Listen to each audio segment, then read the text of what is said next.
Hey, how's it going? Lee Hayward here with the Total Fitness Bodybuilding video chat for Friday, June the 1st. Welcome. And the way this is going to work is I'll be hanging out here for the next hour answering any questions that you would like to discuss with regards to bodybuilding and fitness, nutrition, exercise, any specific challenges that you may be dealing with when it comes to building muscle, burning fat. Feel free to post those in our video chat window, and I'll do my best to help you out in any way that I can. And of course, before I get into answering any questions, I always want to do a quick little audio and video check to make sure things are coming through loud and clear. So if you can hear me, if you can see me, if it's coming through loud and clear, just give me a thumbs up in the video chat window, or just say loud and clear, something along those lines. Just let me know that it's coming through before I actually get into answering your questions today.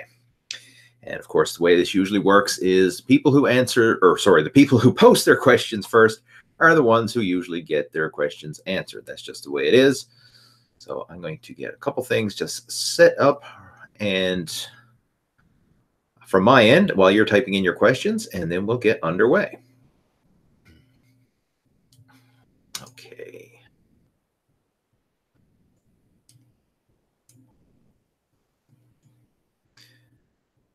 All right, just give me a second there. Okay.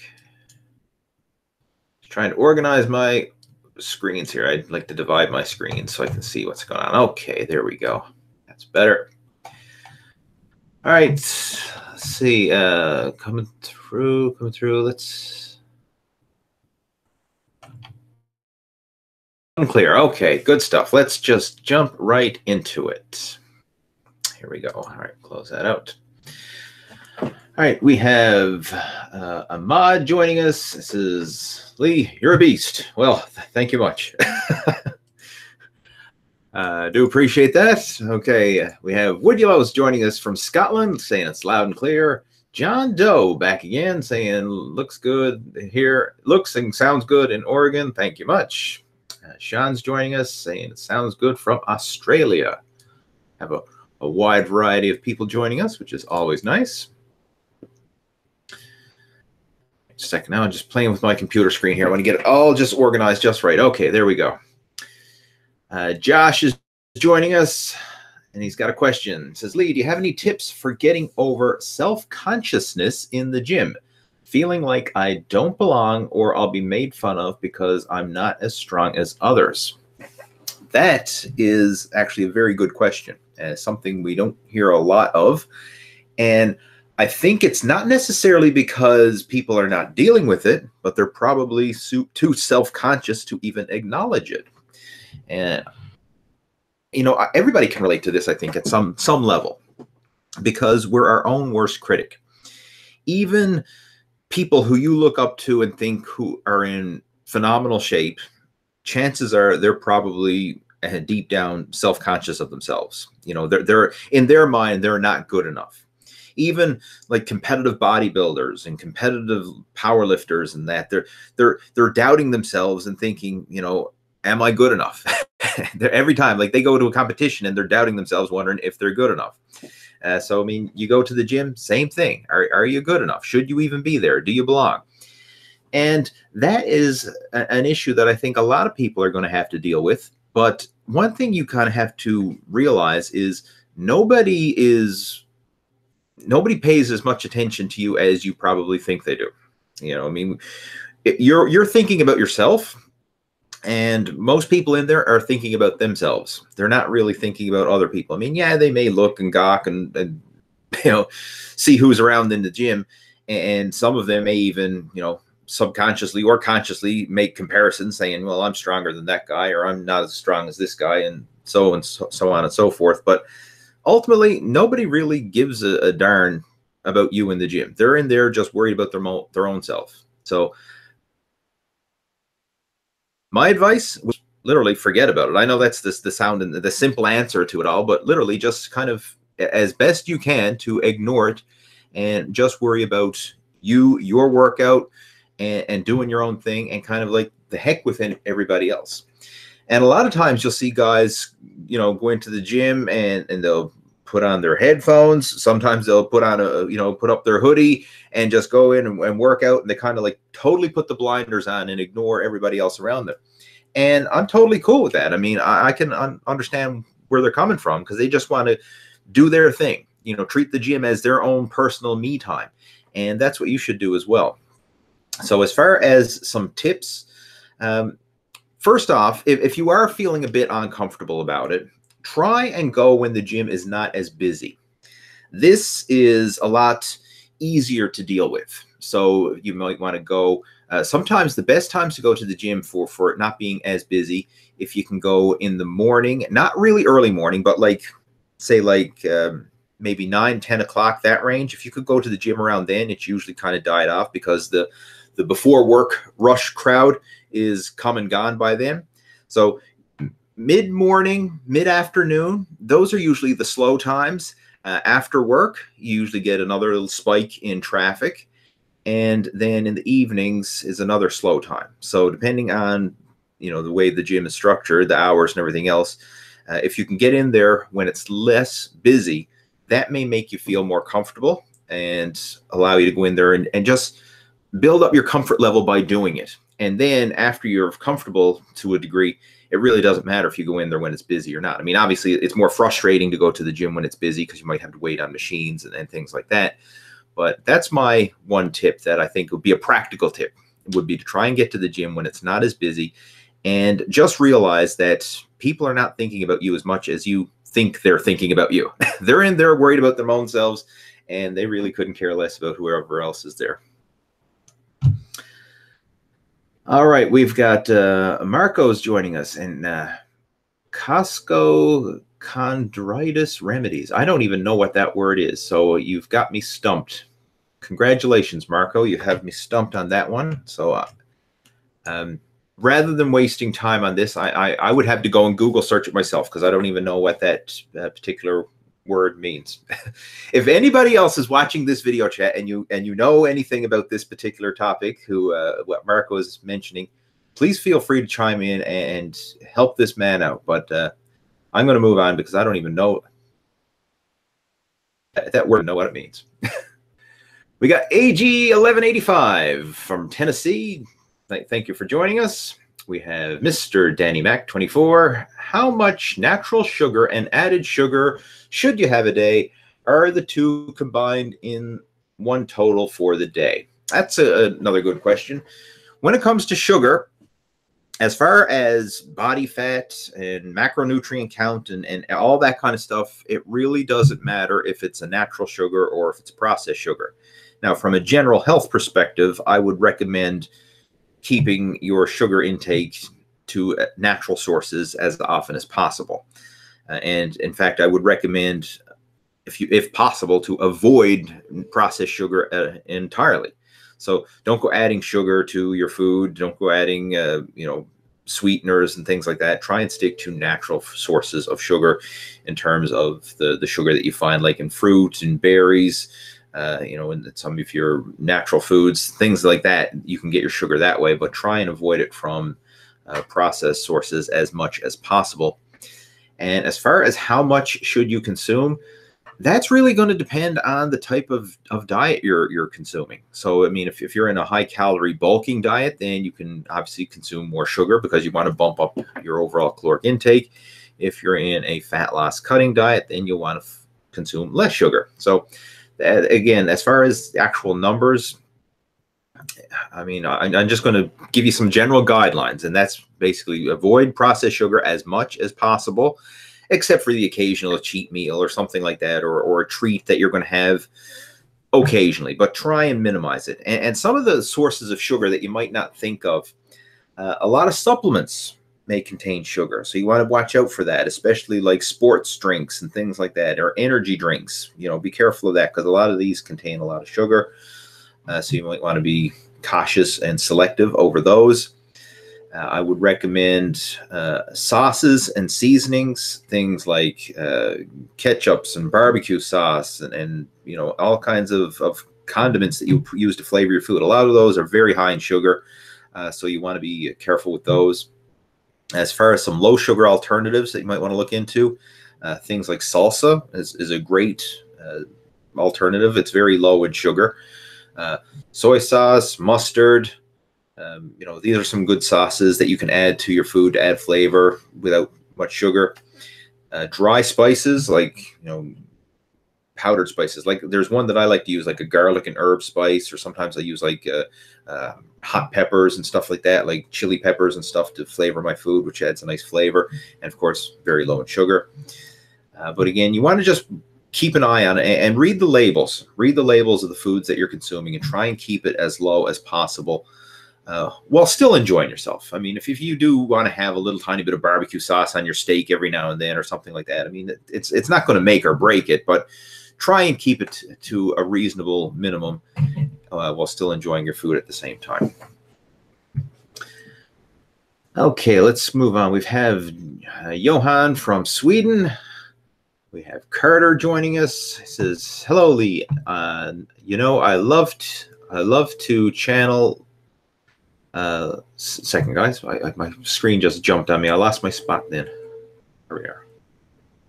Sometimes when I'm scrolling with the mouse there, I scroll too fast and I jumped it there. So what was it? Carter says, "Hello. I love to channel like I said, you are very motivational. I will be getting some of your t-shirts so I can wear them at the gym. Take care." So he said, I think it means I love your channel. Thank you, Carter. I really appreciate your support.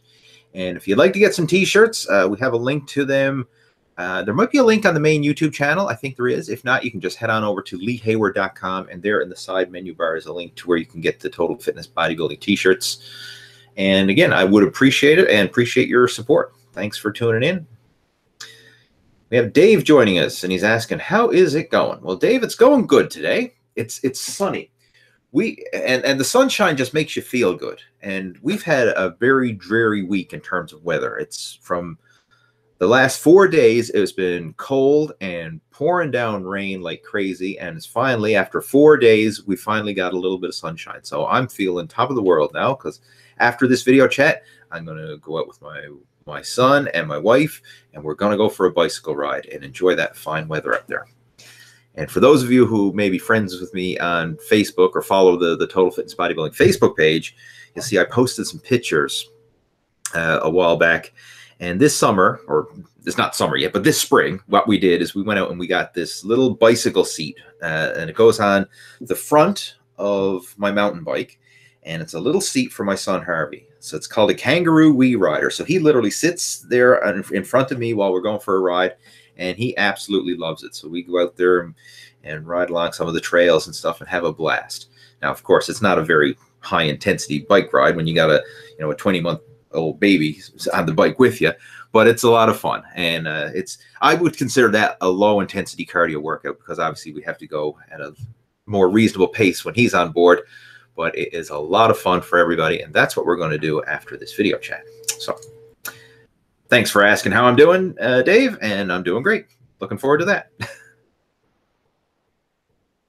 We have John joining us. John Doe. So I don't think that's his real name, but we have Mr. John Doe joining us. And he says, is 1 gram of protein per pound of body weight enough? And how often should one switch up their workout routine? Well, 1 pound of protein per pound of body weight is absolutely enough. For most people, that is more than enough in order to stimulate muscle growth, or I should say not stimulate muscle growth, in order to build and repair muscle growth. You're going to stimulate it in the gym.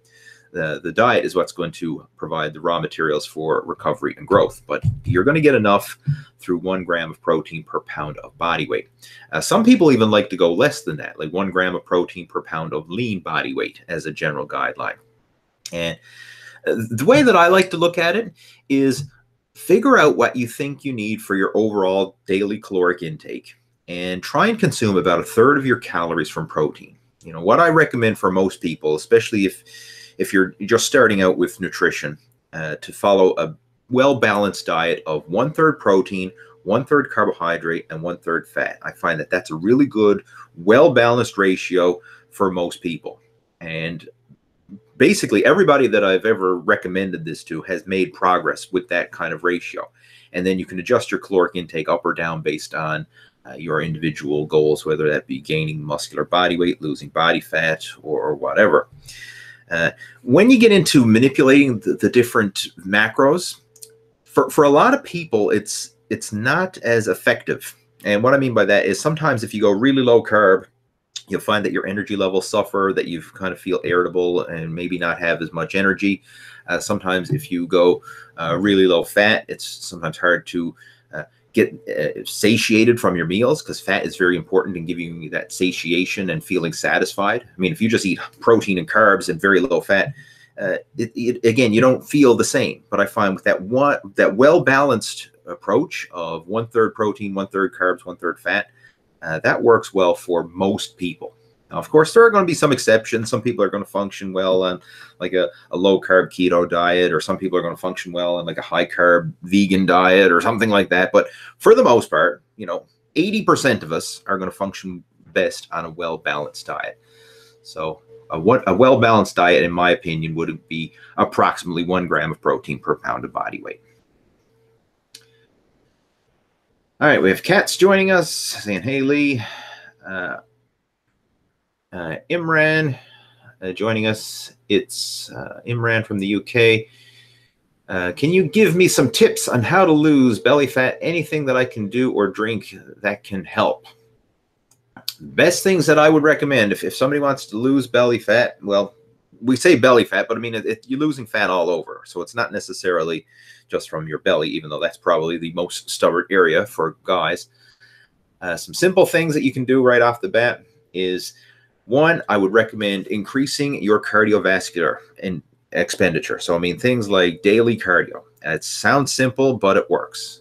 When I'm training for bodybuilding competitions, like back in the day when I was competing regularly, I would do an hour of cardio every day during my contest prep. And I found that that worked really well for fat loss. I'd like to do that cardio first thing in the morning. So I'd get up, probably have a cup of coffee or something like that, maybe even take some fat burners or something like that, just to help to boost my metabolism and curb my appetite. And then I would, more often than not, get outside and go for a brisk walk for about an hour. That would be my cardio of choice. After that, I would, basically eat my meals throughout the day that I had structured for my diet plan. And then later in the afternoon, I would do a weight training workout. So I was getting 2 exercise sessions per day. Cardio session in the morning, weight training session, and later in the afternoon, early evening. And I find by doing that, it works really good for fat loss, because you're spiking your metabolism twice a day. So bump it in the morning with the cardio, bump it again in the evening with the weight training, and it just helps to optimize the whole fat burning process. I found that that was more beneficial than trying to combine weight training and cardio into one big workout. I'd rather do 2 smaller workouts and get the metabolic spike from 2 smaller workouts rather than just one big workout. Now, of course, if your schedule doesn't permit that, then you can still do one big workout and combine weight training and cardio together. That still works. But if you want to optimize it, I would recommend spacing them out into 2 separate workouts. That's one strategy. As far as your nutrition is concerned, again, that well-balanced diet, that's what I would start with. 1/3 protein, 1/3 carbs, 1/3 fat. And basically just try and start off by cleaning up your diet. Anything that you know you shouldn't be eating, any processed foods or things like that, just gradually kind of cut that out and try and implement more natural, unprocessed foods. But I wouldn't recommend trying to starve yourself or go really low calorie, because one of the things that happens is when you go really low calorie is it can slow down your metabolic rate. And while you may lose weight very quickly initially, what's going to happen is you'll get to the point where your metabolism slows down and you're going to find it hard to keep up with your workouts, because your energy is going to suffer. And when you're not training as hard, you're not burning as many calories in the gym. So I like to take this approach of feeding the muscle with quality nutrition and then burning the fat through high intensity, consistent exercise in the gym, both cardio and weight training. So burn the fat, feed the muscle. I'm stealing that phrase from Tom Venuto, who he's got a program called Burn the Fat, Feed the Muscle. That's who I'm stealing that from. That's literally the title of his book. But it resonates so well. And now it's a book that I recommend. I mean, if you haven't already read that, definitely go check that out. But it's a good book. And that's the strategy that I would recommend for most people. Now, of course, if you want some specific help with this, this is a huge topic. It's not like something I can give you a complete customized program right here on the video chat. But if you would like some help with that, feel free to check out my website, leehayward.com, and I offer customized programs and online coaching where I can help you to customize a program specific for your body type, your individual goals, training situation, and we can help to work out the calories that you need to consume, the macros, all that kind of stuff. If you'd like some help with that, then I'll be more than happy to help you. So again, just check out my website for more information about that. We have Iron Goblin, and he says, Lee, do you like the Barbell Hack Squat? I haven't really focused much on the Barbell Hack Squat. I have tried it a few times, and quite honestly, I'm not a huge fan of it, or at least I wasn't back when I was doing it. And my train of thought, I mean, again, if I started using it, I would probably like it, because I find over the years, certain exercises, my preferences change over the years. Like sometimes you'll try an exercise and it just doesn't feel right for your body type, but then maybe you try that exercise a year or two down the road, and for some reason you may actually like it. I mean, there are several exercises that I've went through that kind of phase with myself. One example is like the overhead barbell press. Back in the day, I hated that exercise. Couldn't get into it, never had the right groove for it. Then in recent years, I come to love that exercise. So, I mean, your body will change, and you'll find that certain exercises may not be comfortable for you at some point, and then later on they may be very comfortable for you. I mean, a lot of people find that with like barbell squats. You know, a lot of beginners find it a very awkward exercise, yet a lot of advanced lifters find it a very beneficial and effective exercise. So the last time I tried barbell hack squats was quite a while ago. I'm talking years ago. I can't even remember the exact date, probably 10 plus years ago since I've actually tried them, and I didn't like them back then. So I can't really say much about it. There's so many great leg exercises, especially leg exercise machines. I mean, the gym that we train at, for example, it's got, I mean, obviously you have the squats, barbell squats, which you can do back squats and front squats. We have a safety squat bar, which is an awesome squat variation. We've got a vertical leg press.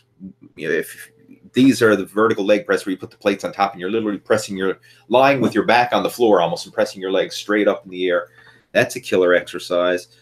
We've got a hack squat machine. We've got a sissy squat station, the 45-degree angle leg press, inner and outer thigh, leg extension, leg curls. So, I mean, we've got all these awesome leg machines that, and of course, different barbells for squat variations that I just haven't really bothered to try the barbell hack squat myself. All right, we have Gregory joining us, and he says he's from Trinidad. Well, way to go, Gregory, for tuning in. And that is, it's awesome to have such a wide variety of people joining us. I really appreciate the support. Thanks, guys, for tuning in. Fotis is joining us. It says, Lee, hope all is well.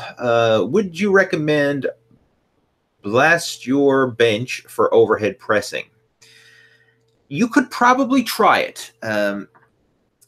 Personally, I would be a bit hesitant with it. I would probably recommend blast your bench for obviously flat bench, an incline bench. You could do it with a decline as well, but I would recommend flat or incline. If you've already done those two variations and you want to try it for overhead presses, you can. The only thing is, when you're getting into overhead presses, you're using smaller muscles. You know, you're not engaging the big muscles of your chest. And it's basically just shoulders and triceps. So, you know, you may be able to do it. And if you are going to try it, I would just recommend that you be a little bit conservative. Start off with very conservative weights and allow yourself to build up to it gradually. Try not to overdo it, because, again, if you overstrain the shoulders, that can screw up your whole training. I mean, a shoulder injury is a very cumbersome injury, and it's one that can hinder your entire workout program. So I always recommend people to be extra cautious when it comes to their shoulder workouts. So I'm not saying don't train them, and I'm not saying to not train in a progressive overload fashion, but just be smart about it. If you find that there's anything, doesn't feel right, you're getting any aches, pains, or twinges in the shoulder, then stop what you're doing and, play it safe, because, again, shoulder injury can screw up your entire program. Personally, I have not done blast your bench for shoulders. If so, I mean, I've done it for, again, for the flat bench. I've done it for incline bench, and I found it worked really well for those exercises, but I haven't done it for shoulders. Woodulos is commenting on a video that I posted earlier today saying the kneeling squats is what it is. Look insane. Can't wait to try them. Kneeling squats are a great squat variation, but it's not as hard as it looks. I'm going to tell you that right now. Once you do kneeling squats for the very first time, chances are you're going to be surprised at how easy that exercise is. And I mean, that's all I'm going to say. It looks a lot harder and more demanding than what it is. From the look of the exercise, you think it's going to be a quad dominant exercise. You know, you think your quads are going to come into play, but honestly, you hardly feel your quads at all. It's all hips and glutes and just driving your hips forward. That's the whole motion of the kneeling squat, and that's what the purpose of that exercise is to just get you to drive your hips forward and lock out the squat. And there's actually very little quad activation, other than, you know, stretching your quad when you kneel down in the bottom. There's a little bit of stretch there, but it's not a quad exercise, even though it kind of can be deceiving when you look at that exercise being done. We have Love Does Sound of Love. that's the username joining us. How shall I reduce my belly fat? I've got a hell of a lot of belly fat, whereas I hardly have any fat on any other part of my body. So please help. We went over some tips for losing body or belly fat in a couple questions ago, so I'm not going to repeat myself there, but I will address the fact that you have a lot of belly fat versus fat in other areas of the body. That's very common for a lot of guys. Most guys have excess body fat around the midsection.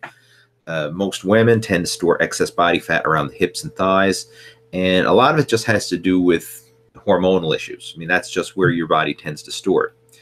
So what you can really do when you're monitoring your fat loss progress, you don't need to necessarily worry about all your other body parts. What you can just focus on is your midsection.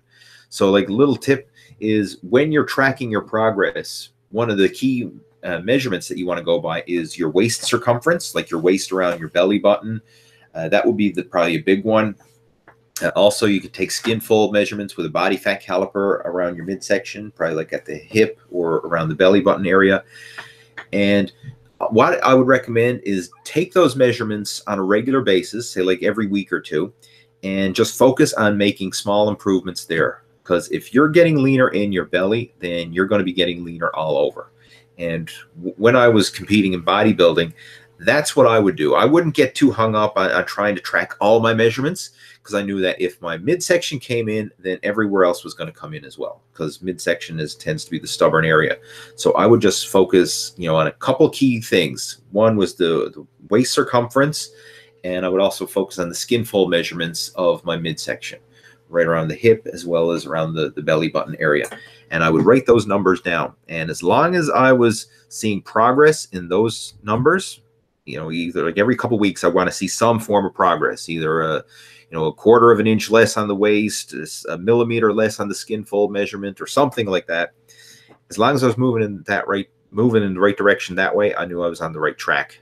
And I even had, I would keep the numbers in a training log, so I know that, okay, for example, like at 12 weeks out from my previous show, I had this waist circumference and I had this skin fold measurement, and I knew that I was either ahead of the game or behind based on these numbers. So I'd always strive to improve upon what I did for the last show that I competed in.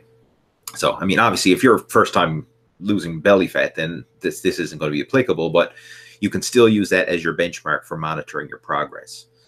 And again, if you want some specific help with that, I'm more than happy to help you with a customized diet and nutrition program to go over that. Irfan, I guess that's how you pronounce it. It says, a big hi from the UK. Glad to have you joining us. Okay. Iron Goblin saying his overhead press is shit. And he was the one asking about the overhead press for Blast Your Bench, that program. Again, I would recommend using it for the bench press first, and then, because I mean, what you'll find is that if you get stronger in the bench press and in the incline press, chances are that strength is also going to carry over into your overhead press as well. All right, we have Glenn joining us. Glenn says, "Hi, Lee. I'm in bed right now, just done working out. How's Vector protein bar plus whey protein for lunch? Are you okay with that? I'm trying to cut back on what I eat, especially carbs. So far, so good. I've never had a Vector protein bar, so I can't really comment on that. And whey protein for lunch. I will give you some feedback on that. If it's a temporary lunch, you know, you can get away with a protein shake and a protein bar every now and then, but I would try and focus on solid food, real natural solid food most of the time. And especially when you're trying to lose body fat. Very often you'll get more eating satisfaction from solid food. And I'll give you some examples. If you ate a chicken breast versus having a scoop of protein powder, chances are there's more eating satisfaction and more,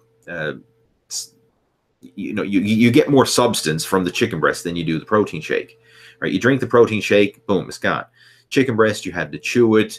You know, you actually get the satisfaction of eating, and there's more substance to it. So very often you'll actually satisfy your appetite more with solid food. And in addition to that, you're getting a lot more nutritional value, because with supplements, especially like a protein shake, I mean, it's protein powder. I mean, yeah, there are probably some vitamins and minerals in there as well, but it's nowhere near the same as real food. I mean, when you're eating natural food, you know, unprocessed meats, fruits and veggies, whole grains, things like that, you're getting all kinds of natural nutrients. You're getting vitamins and minerals and digestive enzymes and, you know, fiber, all this stuff that you're not going to get through supplements. You know, you get all these phytonutrients and stuff. So I would recommend trying to stick with natural food as much as possible and save the protein shakes and the bars for times when, you know, maybe you're extra busy and you don't have time to sit down to a proper meal and you just want to have something quick and convenient. That's when I would have the shake and the bar, but I wouldn't rely on it. Try and structure your meals in such a way that you are eating natural food at least 80 or 90% of the time, and save the supplements for like 10 to 20% of the time. Okay, let's see what else we have. Eric is joining us. He says he's 40 years old, has been training for about 4 years. At what age should I stop trying to hit PRs, and what's your philosophy and goals for older lifters? Well, 40 is not really old as far as lifting is concerned. And as far as PRs, I mean, you can still try and set PRs. If you're healthy and you're enjoying your workouts and you're making progress, then, you know, by all means, keep going. Sometimes you look at some power lifters and they're setting PRs, you know, well into their 40s and beyond. So it really depends on you and what it is you're training for. Now, it depends. How can I put this? I'm just trying to, like, in my own case, for example, when I was younger, I was training for powerlifting. I was significantly heavier. I mean, I had gotten up to as much as 240 pounds. That was my heaviest weight. And that was back in the mid 2000s when I was really serious about training for powerlifting.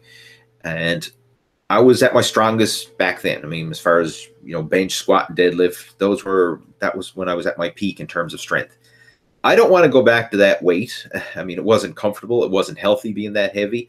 So I'm not trying to set PRs in terms of that anymore, but I am trying to set, I guess, you know, improve my fitness in other areas. So, I mean, I have much better cardiovascular conditioning, much better, you know, work capacity compared to what I did when I was heavier. Because one of the downsides when I was that heavy, I mean, my cardio sucked and my work capacity sucked. So I'm kind of changing my focus a little bit and not focusing on just pure strength in the gym. I'm focusing on, I guess, overall health and fitness. That's my own personal situation. and I'm trying to improve that on a regular basis. Now, in your case, maybe you do want to start gaining size and hitting personal records in the gym. And if that's the case, then that's fine. We all have our own situations, our own body types and things like that. I don't want to go back to being, 240 pounds. I mean, if I can be a lean 200 pounds, that's where I'd be comfortable at. I don't want to be, well up into the over 200 pounds like that, because I found it too uncomfortable, especially at my height of just, 5'6.5". I mean, that was a lot of body weight for that height. But again, to answer your question, when do you have to stop training for personal records? Your body's going to tell you when that's the case. And to put some examples, I know like Louis Simmons, the powerlifting godfather, he set I think he benched like 600 pounds at 50 years old, and he hit some of his personal bests. I think like 900-pound squat at 50 plus years old. So you can still train and make gains, in your 40s and 50s.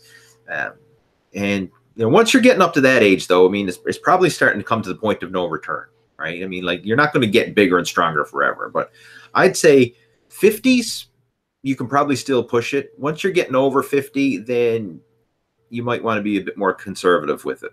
That's what I would say. Let's move on and see what other questions we've got here. I have Trinidex joining us. And he says, "Hey, Lee, I'm a bit short on cash because I was wondering if you could be my coach and help me make a diet and workout plan for a week, and then I'll be able to go from there. Would help a lot." Well, it all depends on what you're looking for. I mean, I am actually offering a very inexpensive form of coaching, and that's something that I just launched this week. If you go to the main YouTube channel page, you'll see that YouTube has granted my channel the ability to accept sponsorships. Now, this is something that is new to YouTube. I know some channels have had it, and I think in the gaming channels, in the gaming niche, they've had sponsorships for quite a while, but they've just recently made it available to my channel, which I was very fortunate for. And what I'm doing through sponsorships is I'm providing a workout of the month program and providing sponsors only live video chats. So it's very similar to this, except it's for sponsors only. So we'll have a much smaller group of people and a much more intimate discussion, back and forth type of conversation. So rather than everybody like post one question and I probably answer one question and then run out of time and not be able to answer everybody else's question, it will be more of a back and forth discussion like we would have if there was just, half a dozen guys sitting around having a chat. That's basically what it'll be like. So it'll be more of a back and forth conversation, and I'll be able to basically dive in deep and help you with that, help you with whatever it is you want in a more, I guess, coaching discussion type of atmosphere. So if that's something you're interested in, just click on the sponsor button and you can sign up for that. And that's $5 a month. I mean, that's a very fair deal, because you're getting access to a workout of the month program, you're getting access to these live sponsor only video chats, and you also get exclusive sponsor only content through the community tab. So, I mean, if you want some coaching, that would be the cheapest alternative that I have. I mean, that's much cheaper than signing up for like a one-on-one customized diet and training program or anything like that. So if you can afford $5, you can probably afford that. Iron Goblin is joining us. Actually, he's just replying to somebody else's question there. Never mind.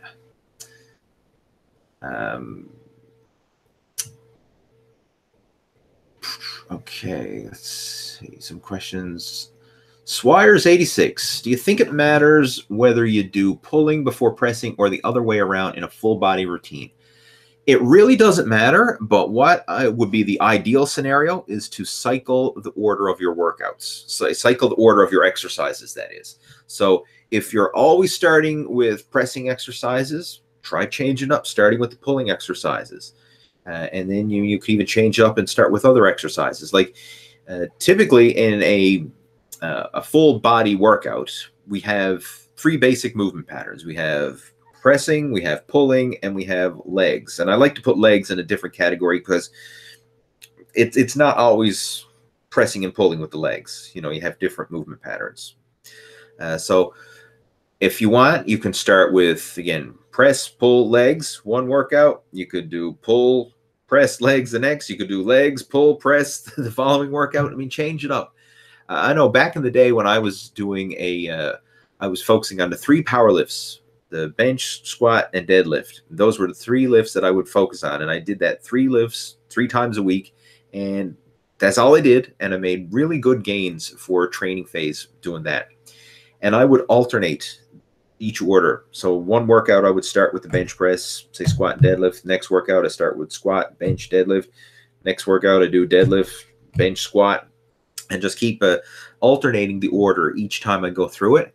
And I find that by starting your workout with the different exercises when you're fresh, you can really give those exercises 100% focus and intensity. And it will make a difference. I mean, if you're always starting with a certain exercise or a certain movement, and you switch it up and probably save that one for last, and then, you know, do the opposite order, you're going to feel totally different. You know, you're going to have a lot more strength for the exercises that you're normally doing later in the workout, and vice versa. You're probably going to feel a lot more fatigue in the ones that you normally do when you're fresh in the workout. So it's good to cycle through them from time to time like that in order to maximize your development in all these different movement patterns. Okay, let's see.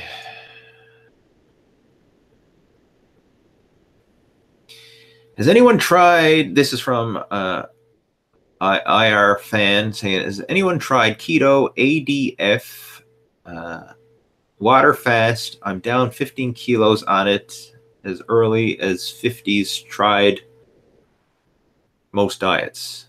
ADF, is that alternate day fasting, if I'm not mistaken? A water fast. I have tried all those. Well, I haven't really tried the alternate day fasting, but I have used various forms of intermittent fasting. I've also tried a ketogenic diet, and I have done a short water fast. And there's pros and cons to all of these type of approaches. Ketogenic diet, I'm not a huge fan of it for the long term. If you're using it as a short-term fat loss program, I think it can be very effective, but it's not something that I would want to, you know, live the rest of my life on a ketogenic diet. It's certainly something I would not be happy with. But again, for a short-term fat loss, like someone getting ready for a bodybuilding competition, someone trying to get ripped for a beach vacation or something like that, you could certainly make it work. Alternate day fasting, I'm not a big fan of that. I would rather just a regular form of intermittent fasting. I think that would be a much better approach. And the benefit of intermittent fasting is it's just an easier way to control your appetite. And it's a lot more convenient.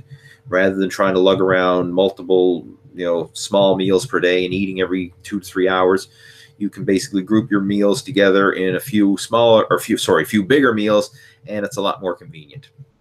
So I've used various forms of intermittent fasting over the years. Even before I was familiar with the term intermittent fasting, I was indirectly using it, because what I always found is, in my case, it's easier to eat fewer meals than it is to eat less food per meal. I personally hate to sit down to a meal and have to leave the table hungry. I find that that's very frustrating, to not walk away from the table having some level of eating satisfaction. And if you're following a 6-meal-a-day bodybuilding diet and you're trying to follow a low-calorie cutting diet, that often means you have to leave the table hungry, because in order to be in a caloric deficit and eating that frequently, the meals have to be very small.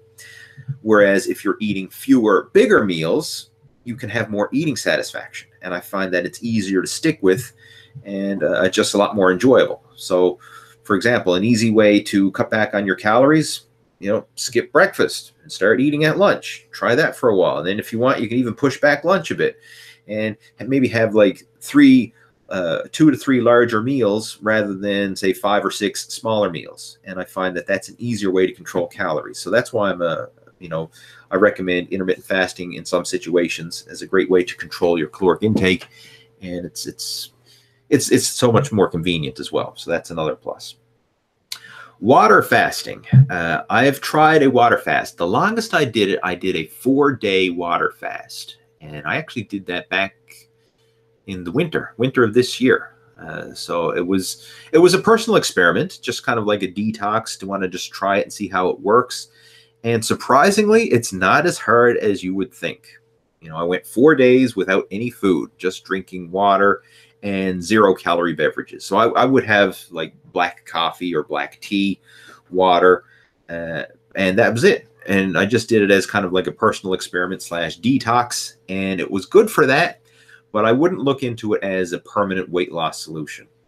It's for permanent weight loss, you really need to focus on the sound fundamentals of proper nutrition, proper diet, and consistency with that. Things like fasting and water fasting and all that, you can't do that consistently over the long term. Now, I know some people have used it to quickly lose weight. There's pros and cons to it. I mean, if someone's really obese and has a lot of weight to lose, then yeah, that could be an alternative to kind of like jumpstart their weight loss. But it's not a long-term solution. You need to have something that you can follow as a lifestyle. And in my opinion, sound nutrition, sound exercise, and living a healthy bodybuilding lifestyle is the key, not using these kind of quick fix solutions. All right, Wilfredo is joining us, and he says, okay, he's talking to John Doe. He's not talking to me at all. Never mind. We have King Kong B saying supplements for emotional eating. Supplements for emotional eating.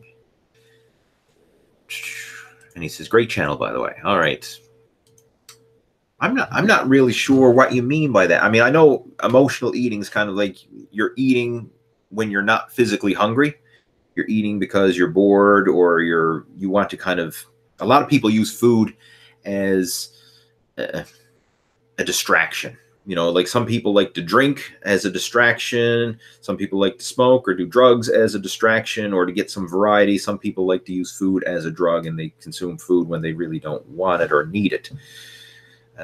As far as supplements to help with that,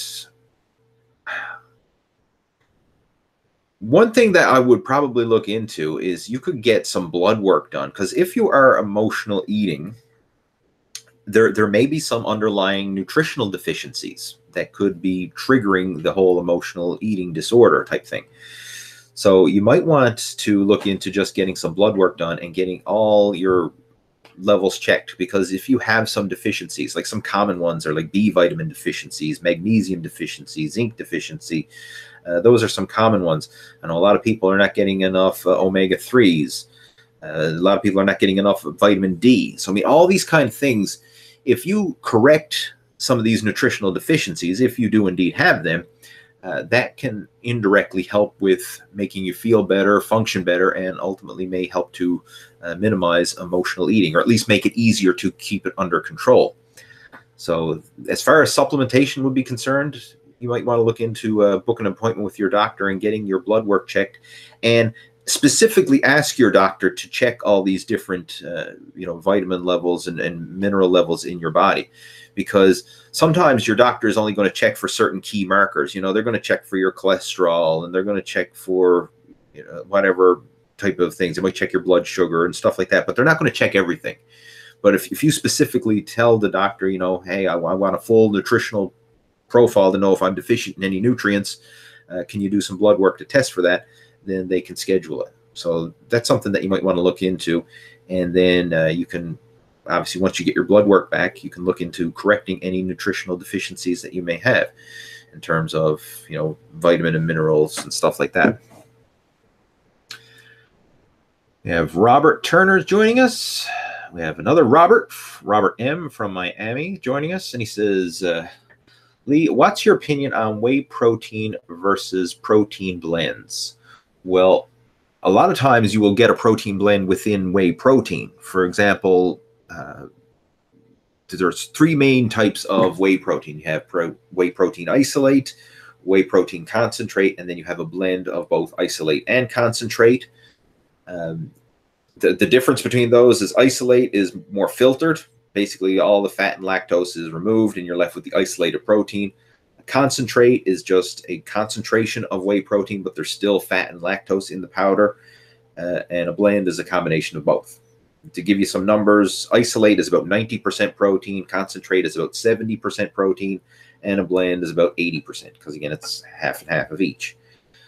As far as other proteins, like if you have a blend of, say, like different sources of protein, like you might have a whey protein, an egg protein, and a vegetable protein or something like that, what really matters the most is the quantity of protein that you're consuming. I mean, unless you have some sort of digestive issues where you can't digest whey protein or something like that, and you need to look into alternatives, the most important thing is the quantity of protein, and realize that it's just a supplement. You know, a supplement is only a portion of your protein intake, or at least it should be only a portion of your protein intake. The majority of your protein should come from real, natural, unprocessed foods. Ideally high protein foods like lean meat, chicken, fish, eggs, dairy, vegetables that are high in protein as well. I mean, you can look into things like quinoa, nuts, vegetables like peas and stuff like that. I mean, that all provides extra protein. Now, when it comes to vegetable protein, I don't personally recommend trying to get all your protein through vegetables, because you need to, it's hard to do that. I recommend focusing on the good high protein animal-based foods first. That's what I recommend for most people. And then the vegetable protein sources is kind of like an additional supplement to that. But again, as far as the protein powders are concerned, you know, as whey protein versus all the different brands of protein, I personally look at the total protein intake that you're getting. And as long as you're meeting your total protein intake needs for the day, then you're all set. I don't think you're going to be at an advantage or disadvantage if you're consuming, say, like whey protein versus a blended protein.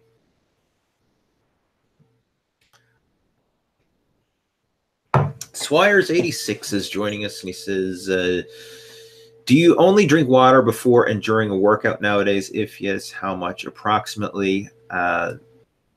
No, I don't only drink water. I'll sometimes have like a cup of coffee. That would be my thing. But water is my main drink of choice. I usually don't, I'm not drinking soda or juice or anything like that. Water is my main drink of choice. How much? I really don't measure my water intake. I mean, I know I could if I wanted to, but I just go by my natural thirst. You know, I always keep water handy. Like, in addition to coffee, I have a water bottle here as well. And I like to keep this with me, and I take it wherever I go. I mean, if I'm driving in the car, I take my water bottle with me. If I'm going to the gym, I take my water bottle with me. I keep it on my desk, and I just sip it throughout the day. And, you know, if I feel I need more, I drink more. If I feel I'm not as thirsty, I won't drink as much. And I just kind of play it by ear. A little cue that I like to use to ensure that I'm drinking enough water is the color of my pee. When you go to the toilet and you do a pee, if your pee is clear or a very light yellow, that's probably a good sign that you're drinking adequate water. If it's a dark yellow or it stinks, then that's probably a sign that you're a bit dehydrated and you need to drink more. So that's the way I kind of use that as a little benchmark. You know, if the pee is starting to get a bit yellow, then I'll probably say, you know what, I may have not have been drinking enough water today, and I'll purposely try and drink some more until it goes a bit more clear. Okay, let's see what else we've got.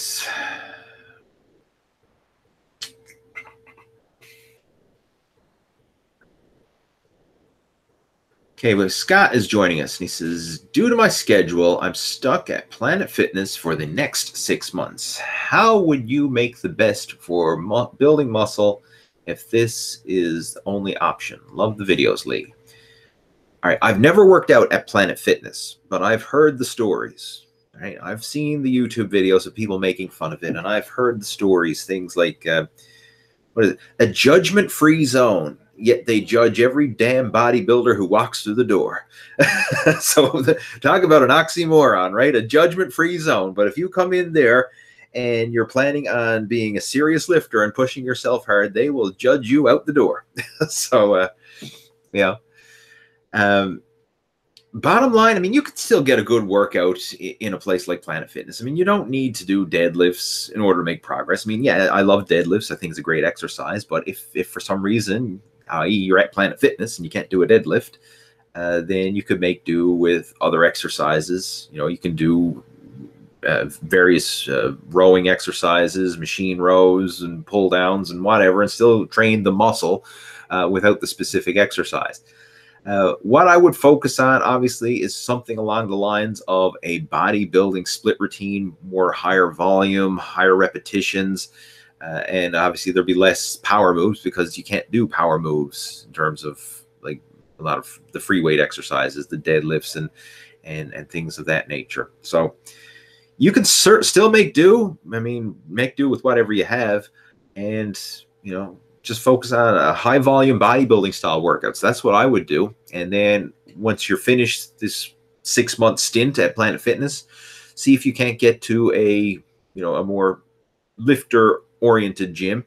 And then once you get back into doing those big heavy compound lifts and training heavier and more of a strength and power style of training, you'll actually make really good gains, because what happens is when you switch your training modalities, that's when your body responds the best. So if you're always doing heavy power training and then you switch to some higher volume bodybuilding training, you're going to make really good gains just in that transition as your body is adapting and growing in response to the new stimulation. Vice versa, if you're always doing high volume bodybuilding stuff and then you switch to some higher intensity power and strength training work, you're going to make some really good gains just due to the whole transition and your body having to adapt and grow in response to the new stimulation. So it's not necessarily a bad thing. You can use it to your advantage. Take advantage of all the different exercise machines that they have there, work the muscles, probably focus on areas or different angles that you may not have focused on when you were trying to do all the big heavy compound power lifts. Focus on more isolation and specialization in terms of that. And then when you come back to doing heavy power training afterwards, you'll probably experience a whole new growth spurt all over again, because it'll be like, a totally new muscle stimulation for your body, and you'll respond even better because of it. So, I mean, it could even be a blessing in disguise. I mean, if you have any aches or pains or joint problems, sometimes doing higher volume machine exercises can be therapeutic on the joints as well. So it's not all bad, right? Okay, let's see. Granny Spinner is joining us, and he says, thoughts on partials and AlphaDestiny. All right, I know AlphaDestiny. I know of him. I've never spoken to the guy personally, but I actually spoke to one of his friends, Philip. Oh shoot, I can't remember his name now. Philip is he's a really big guy from Quebec as well. He's a friend of Alex from AlphaDestinies, and we actually did an interview on his YouTube channel a while back.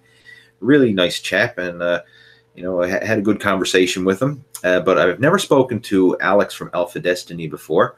But as far as his training philosophies and stuff like that, I have to agree with it. I mean, he has a productive method of training. It's unique.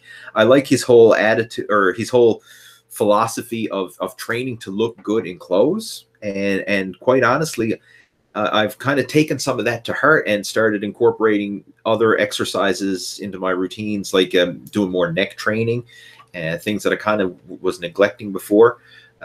So I think it's, I respect the guy. I respect anybody who's out there, and trying to provide good quality content. The only thing that I'm not a big fan of is the whole drama issue that goes along with, people bickering back and forth. Now, if they want to get into it and have their battles back and forth, no big deal. I mean, hey, go nuts. But I couldn't care less about it.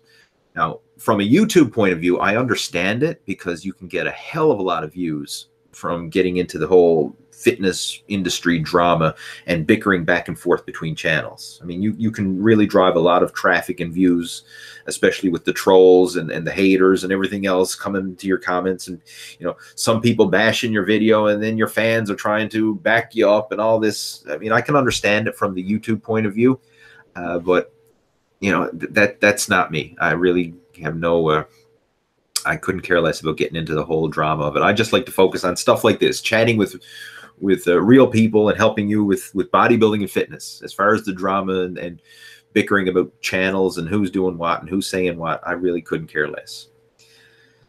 Now, as far as partial repetitions, that is a legitimate form of strength training to help improve your lifts. I mean, you can take that principle of partial repetition training and apply it to a lot of different exercises, especially your big compound lifts, your squats, your deadlifts, your bench presses, your overhead presses, you can use partial lifts as a way to overload those exercises and to make better gains. So yeah, I've used partials myself throughout the years, and I have videos on YouTube explaining the use of partial repetitions. So I mean, that is definitely a totally legit form of training, and it does work. We have Glenn is joining us. He's saying, Lee, I eat real food for dinner. Like last night, I had a cup of rice, steak bites, homemade, and some garden salad. Thanks for the feedback. Trying to get rid of the junk food. That sounds like a good, well-balanced meal. Steak and rice and salad. You're getting your carbs, your veggies, and your protein, and trying to get rid of the junk food. Good for you. I mean, it's not complicated. It's just doing those simple things that you know you should be doing, and doing it consistently, right? It's not complicated. Now, of course, eventually, even if you're doing all that consistently, you are going to hit a plateau. And that's when, people who've been doing a set program for several months or longer, and they've hit a plateau, that's where it can get a bit confusing and frustrating. But for most people, it's just consistency with the basics will move you in the right direction. Okay, we have Chase Setter. What are your favorite / cost-effective brands of whey isolate? What's your favorite, most cost-effective brand of whey isolate and creatine monohydrate? Right now, I'm using Optimum Nutrition Whey. That's the one that I'm using. I actually get it at Costco. Costco has been carrying Optimum Nutrition for the past several months, and they have a really good deal on it. So that's the one that I've been using myself.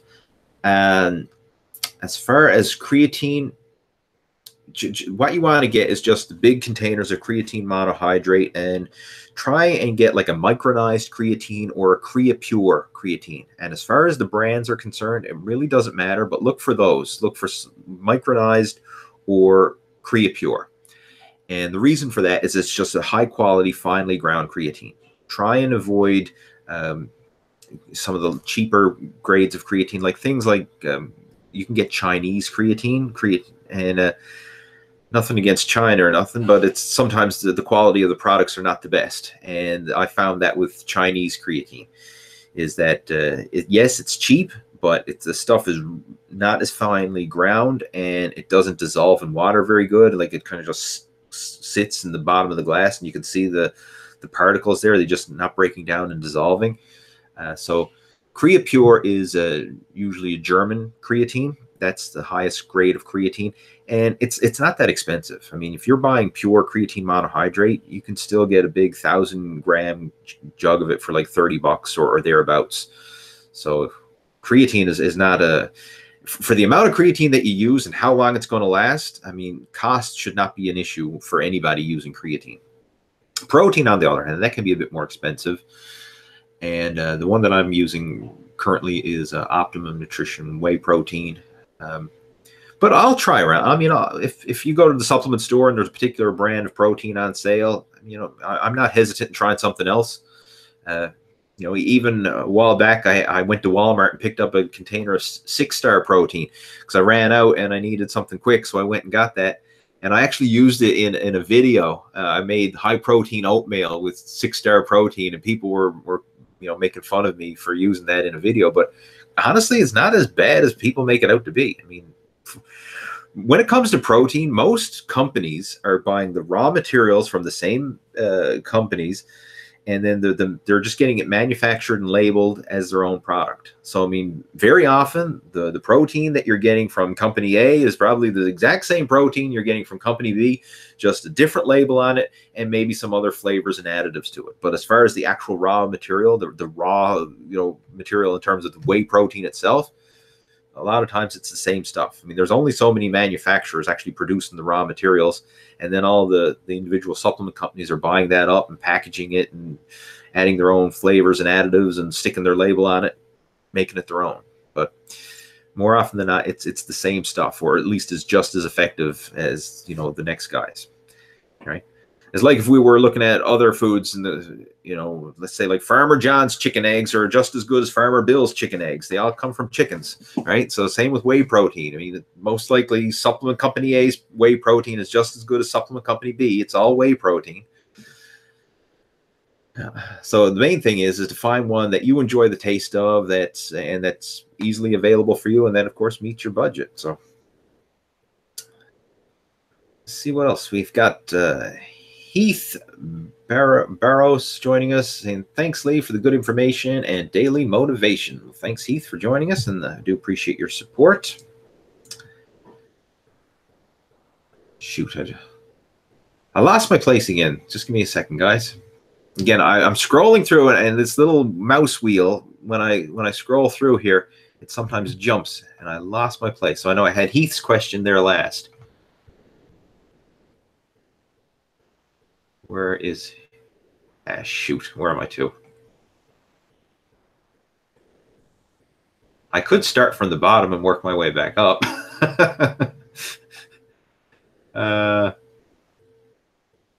Seriously, I can't find where I was. There's a lot of questions there, and I'm scrolling through here now.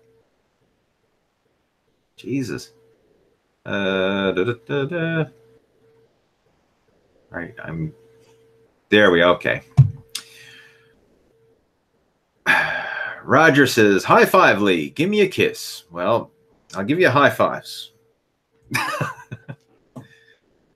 I'm not going blowing kisses on camera. That's pushing the limit there, guys. But I'll give you a high five.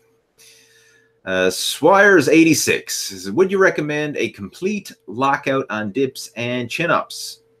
That's really personal preference. I like to lock out. Actually, let me rephrase that. If I'm doing heavy low reps, I'll usually lock out. Sometimes if I'm doing high repetitions, I'll keep my elbows ever so soft at just shy of lockout. And I find that by doing that, it allows me to complete more repetitions. So for example, when you're doing dips, if you're in the groove of doing dips and you really want to pump out reps, it's okay to keep your elbows a little bit shy of lockout at the top and just kind of go through that pumping motion. And then once you fatigue, you can lock out, do a rest pause where you take a couple breaths and then do another little pumping set, lock it out, take another couple breaths, do another little pumping set. So you can do like a rest pause within your set. So I'll often do that when I'm doing high repetitions. But if I'm doing low reps, like let's say I was doing weighted dips for low reps or chin-ups for low reps and stuff like that, I'll usually just do full range of motion, like locking out every single repetition. But if you're doing the high rep pumping, then it's okay to kind of be a little tiny bit short on the lockout in order to keep the momentum going. Because if you physically lock out every single repetition, that stops your momentum, right? You lose your groove because you have to lock it out and pause temporarily between each repetition. Whereas if you keep your elbow soft, you can just keep that momentum going and more time under tension.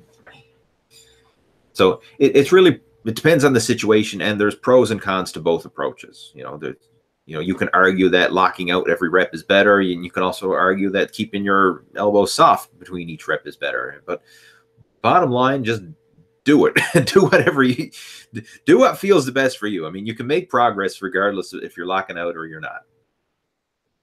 Right? I mean, there's examples of guys doing both and still making gains. So.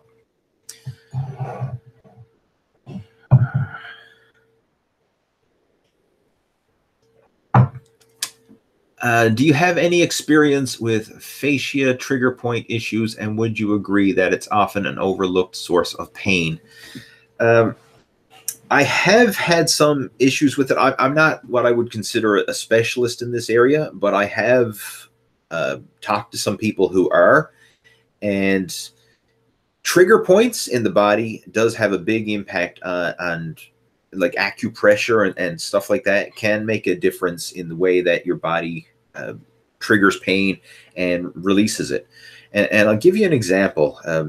Oh geez, this was several years ago. I was at a seminar, and I met a gentleman who's from Australia, and I can't even remember his name for the life of me now, because again, it was at least 10 years ago. We were at a seminar, but he was a physiotherapist, and he was a specialist in trigger points and acupressure and stuff like that.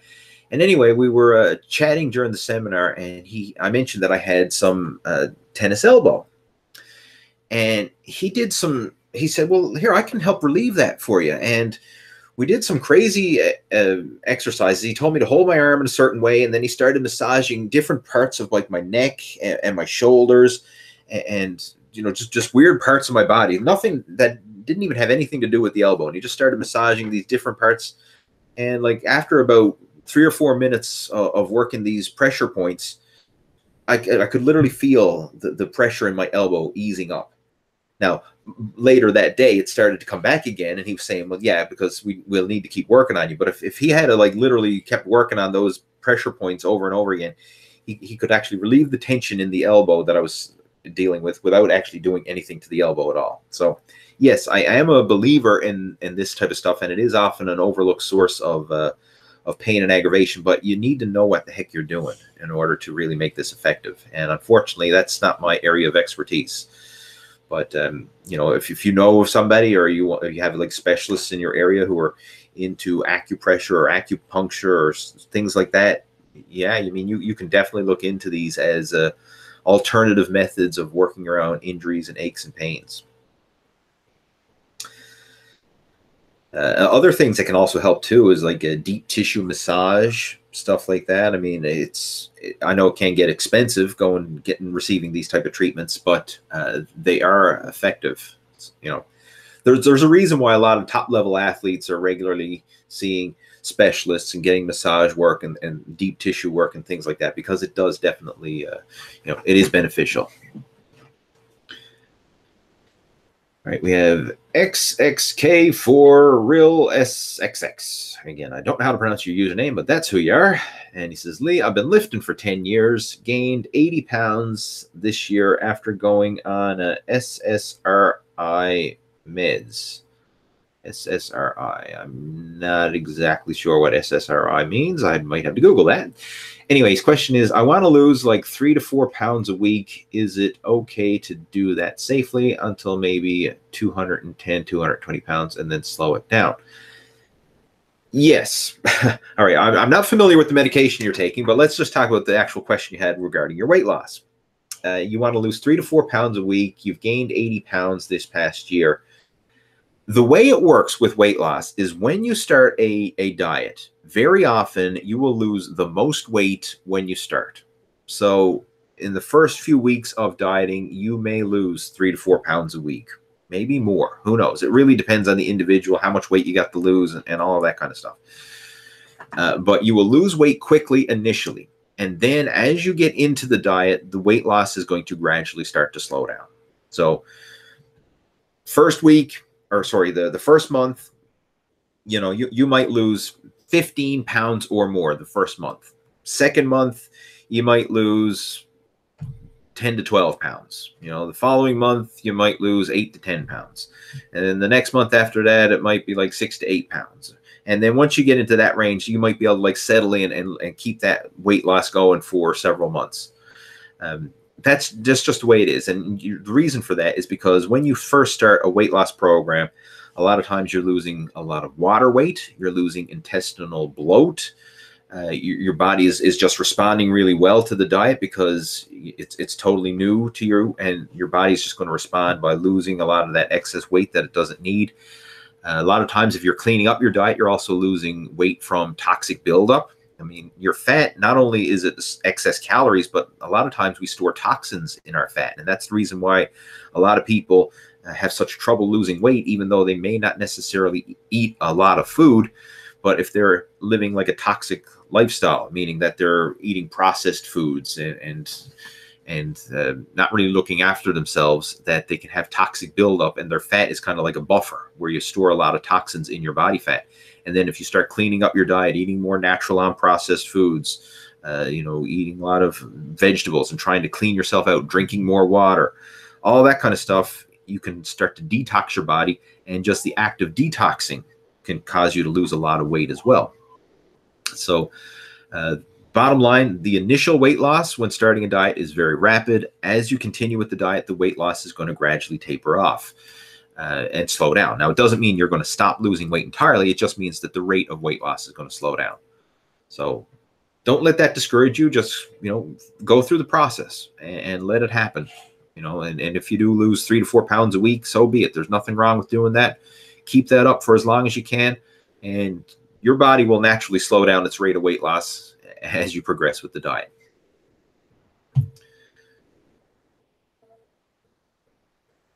Okay, let's see what else we've got here.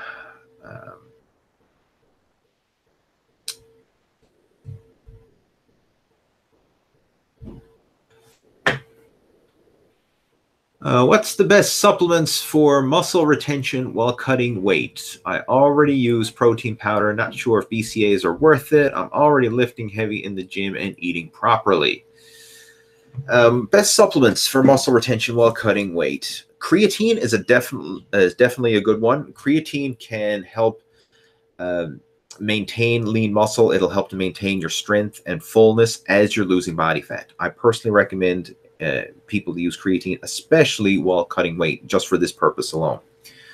Another one, a lot of people nowadays are not using BCAAs. They're actually switching to EAAs, essential amino acids, rather than just the branch chain amino acids.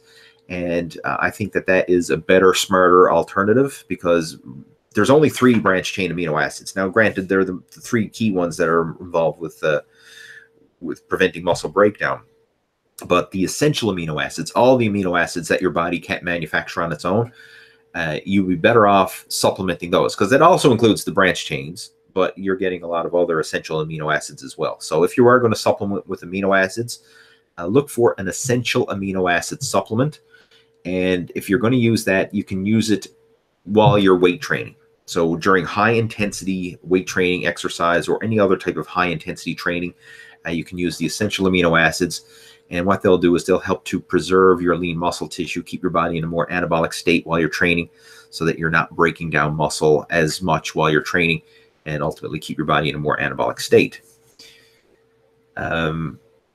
What else? Another one that you might not consider a supplement, but will definitely help, is sodium. A lot of people are afraid of taking high amounts of sodium, and they actually try and cut sodium out of their diet, like reducing salt.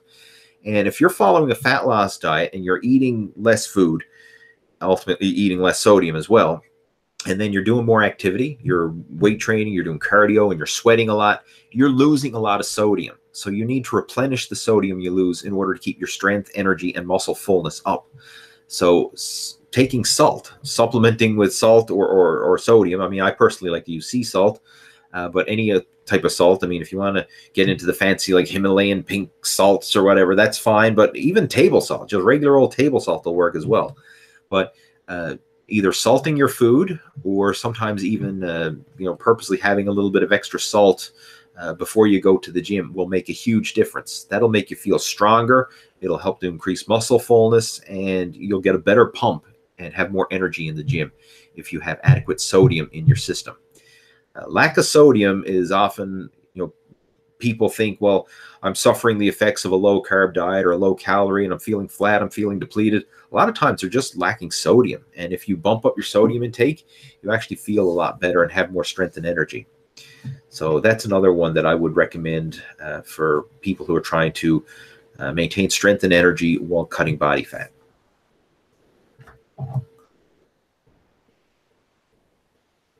We have Devil's Rejection saying, hey there, Lee, nurse here. I work 3 days on, then have 4 days off. How would you structure your training with a schedule like that? Before I was a nurse, I did upper off, lower off, repeat.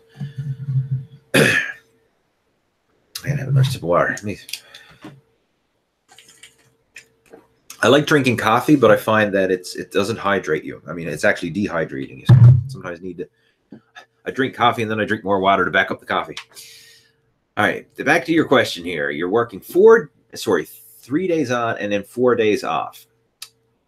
If that was me, I would probably do a 3-day bodybuilding split. That's what I'm thinking, something like push-pull legs.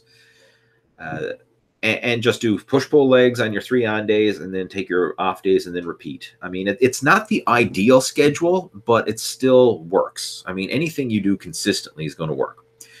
Something you can look into doing in addition to that is maybe some body weight exercises at home.